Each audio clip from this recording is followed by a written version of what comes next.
pour la première fois cette année, nous avons décidé de réaliser une enquête d'opinion auprès de vous et d'autres, puisque nous avons aujourd'hui plus de 10 000 chefs d'entreprise qui sont en contact dans notre base, pour les interroger sur ce qu'est leur vision de la responsabilité.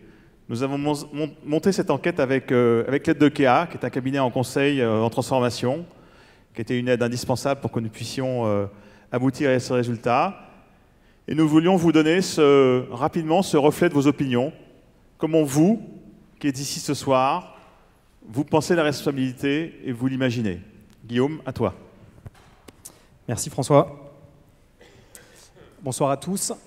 Écoutez, donc je suis ravi de partager en avant-première les quelques premiers résultats de cette enquête. Alors, je suis ravi en effet parce que c'est une première dans l'histoire de Valpré et on est ravi d'y avoir été associé. Merci à nouveau François. Et puis je suis ravi parce qu'il y a beaucoup d'enseignements à en tirer. Alors je vais en partager quelques-uns avec vous ce soir. Et puis vous aurez l'occasion de retrouver l'exhaustivité des résultats dans les jours qui viennent. Alors, quand on a posé un petit peu le thème de ces entretiens de Valpré sur la responsabilité, on a voulu, comme c'est la marque de fabrique, je dirais, des entretiens, le poser de façon assez large et assez complète. Et du coup, l'enquête qu'on a conduite au mois de septembre, on l'a posée sur finalement les trois angles qui pour nous sont les angles qui sont intéressants en termes de questionnement sur ce sujet de la responsabilité. Et ces trois angles, c'est le rôle de l'entreprise dans la société, son impact, je pense qu'on en a beaucoup parlé aujourd'hui. C'est le thème de l'exercice des responsabilités, je pense qu'il a été aussi pas mal couvert. Et puis c'est celui d'une pratique managériale responsable qui va de pair en fait avec les deux premiers dans une logique de cohérence. Voilà, donc les trois chapitres de cette enquête. Donc, vous avez été 192 à y répondre. Il y a une grande moitié qui est plutôt basée dans la région Rhône-Alpes, je pense qui est liée à la base Valpré, et puis une partie qui est plus répartie sur le territoire national. Alors sur le premier chapitre du rôle de l'entreprise dans la société. Écoutez, la première bonne nouvelle, c'est que vous êtes une très large majorité à considérer que finalement le chemin est aussi important que la cible. Je pense qu'il est relativement acquis aujourd'hui que de s'intéresser à la finalité de l'entreprise, et on l'a vu beaucoup au travers des discussions qu'on a eues sur la raison d'être, sur la mission, sur les objectifs responsables, développement durable, etc. Mais ce que révèlent ces premiers résultats, c'est que la manière d'y parvenir, petit à petit, petit pas, et la manière de transformer en fait vos organisations vers cette cible d'une entreprise plus responsable est aussi important que les objectifs. Petit point d'attention qu'on a relevé sur cette partie-là entre Auvergne-Rhône-Alpes, je dirais, et le reste de la France, c'est que, dirigeants de la région, vous êtes un petit peu moins nombreux que les autres à partager cette conviction, chemin et cible. Et d'ailleurs, vous êtes autour de 20% à considérer que la responsabilité d'entreprise est d'abord une responsabilité de résultat. Alors j'espère que les discussions et les échanges d'aujourd'hui vous auront fait cheminer vers cette idée que, à nouveau, le chemin est aussi important que la cible. Chemin, cible, mais finalement, où est-ce que vous vous situez en termes de maturité? Où est-ce que vos entreprises se situent en termes de maturité? Eh bien, en fait, on voit que peut-être ce champ de la responsabilité est encore trop pris comme un champ de contrainte plus qu'un champ d'opportunité ou de création de valeur. Lorsqu'on vous a interrogé sur un peu ces trois composantes qui nous semblent être importantes dans le questionnement sur la responsabilité, que sont la conformité, la durabilité de l'entreprise et la contribution au bien commun, eh bien, on voit que finalement beaucoup d'entre vous situent leur entreprise à la moyenne. Dans une logique peut-être de suiveur, d'adopter les meilleures pratiques pour un certain nombre d'entre vous de leur marché, mais finalement cette idée un peu de rester dans le match, d'être dans le match plus que d'en faire un levier de création de valeur, d'innovation ou de différenciation concurrentielle.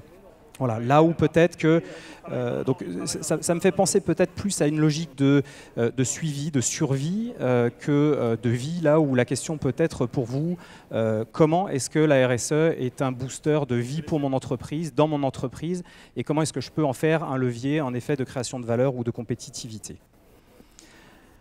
Enfin, sur cette première partie, il ressort cette idée que le chemin vers la responsabilité nécessite des transformations profondes. Je pense qu'on l'a beaucoup aussi touché du doigt aujourd'hui avec les témoignages qui ont mis en avant la nécessité de revoir l'offre produit, de revoir le positionnement de certaines marques, de faire des renoncements sur la stratégie de distribution, de changer la manière de faire fonctionner les équipes, les fournisseurs, etc. Et vous le mettez bien en exergue dans cette enquête à nouveau, avec cette idée notamment et l'importance du changement des pratiques dans les métiers, que vous publicitez à 58%. Le rôle de la DRH et de la RH aussi, il a son importance dans le fait d'accompagner cette transformation responsable et de mieux accompagner les salariés dans ce projet.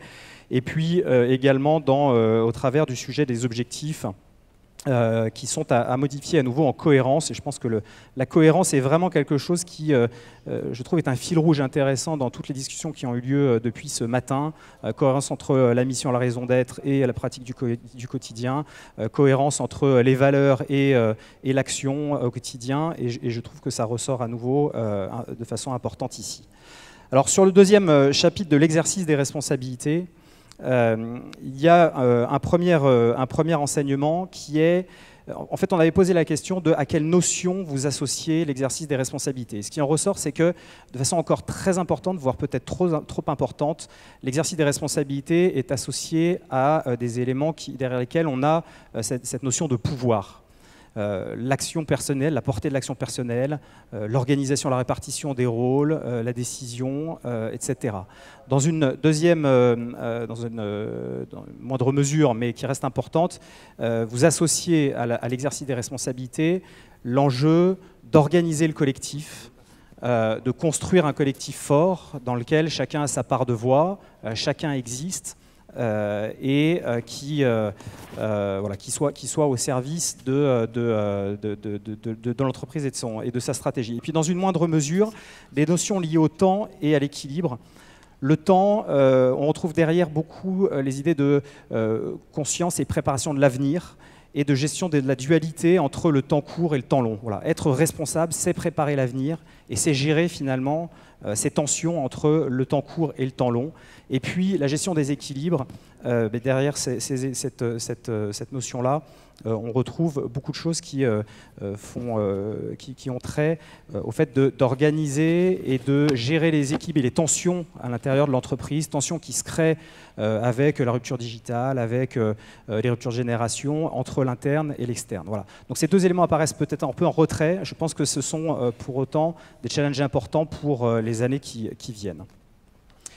Deuxième enseignement sur cette partie d'exercice des responsabilités, c'est un changement relativement majeur qui est attendu en termes de comportement d'entreprise. Donc on a fait la chose suivante, on a comparé les comportements qui sont vécus et observés dans l'entreprise et ceux qui sont attendus pour demain dans des comportements plus responsables et au service d'une entreprise plus responsable.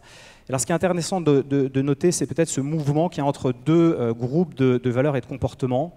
Celles qui montent en puissance et qui sont œuvrer pour le bien commun, assumer les conséquences de ses actes, traduire mes valeurs en actes et encourager la subsidiarité qui remonte énormément par rapport à ce qui est observé aujourd'hui. Et puis des comportements qui descendent un petit peu ou perdent de leur importance et qui sont plutôt des comportements qui sont tournés vers l'action court terme et finalement le soin aussi qui est porté au collectif peut-être parce que en fait, les autres montent en puissance. Voilà. Je pense que ce mouvement-là, il présage de changements relativement importants en termes de culture d'entreprise, en termes de relation à l'autre dans nos environnements et dans notre monde du travail.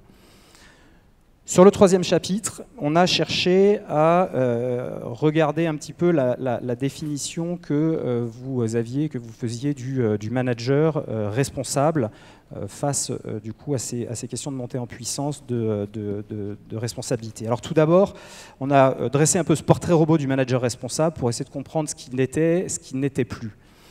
Et ce qu'il apparaît dans vos réponses, c'est que le manager responsable, c'est plus le manager héros, leader, qui décide, qui tranche, qui assume, qui s'expose, qui porte ses convictions, avec peut-être une zone de prudence. le manager responsable que vous souhaitez être et que vous attendez de vos collaborateurs demain. C'est plutôt, alors je ne sais pas si l'image du jardinier est appropriée, mais en tout cas c'est plutôt le manager qui va créer les conditions du développement de la responsabilité de l'entreprise et dans l'entreprise, avec voilà, cette préoccupation du bien commun, avec une dimension d'exemplarité très forte, qui fait, je pense, le lien avec ce que je viens d'évoquer sur la cohérence, qui inspire plus qu'il ne lead et qui cherche à embarquer à tout prix, et puis qui fait confiance au potentiel des uns et des autres dans ses équipes et à l'extérieur. Voilà, je pense que c'est un changement vraiment important par rapport à la représentation peut-être qu'on a du leader ou du manager aujourd'hui, et à nouveau c'est un changement en profondeur qui nous attend dans les années à venir. Alors, ce qui est intéressant, c'est que vous êtes déjà relativement nombreux à estimer que votre rôle évolue concrètement sous l'effet de la montée en puissance des questions de responsabilité. 74%, avec 79% d'entre vous qui sont tout à fait d'accord avec le fait qu'ils intègrent la dimension RSE dans leurs décisions et dans leurs projets. 50% qui estiment devoir assumer plus en interne et en externe, liés à la montée en puissance de ces questions.